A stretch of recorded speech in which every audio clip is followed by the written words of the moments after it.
Not the shiniest performance from European banks. Shares in HSBC, BNP Paribas and SocGen all tumbled after disappointing financial results. And while Europe's stocks have been outperforming Wall Street in the last few weeks, its banks are lagging their American peers, especially when it comes to trading profits. Compared to the US peers, their divisions here are much smaller in size, so you're not getting that kind of pickup in activity that we'd like to see. You've also, I think, got a lot of concern really in terms of the outlook for banks. European banks don't have that benefit that US banks do of that improving interest rate situation.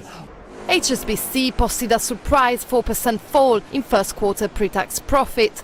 And while Europe's biggest bank by assets tried to sweeten the pill with a $2 billion buyback, investors seem to focus on a spike in costs, which outpaced a milder revenue growth. Management's reassurances that the spending went into strengthening its retail units in core markets China and Britain failed to comfort shareholders. I think there's a certain degree of caution coming through, given the increase in costs. There's a clear concern at the moment that any improvement in a number of the divisions is being nullified to some extent by that rise in costs.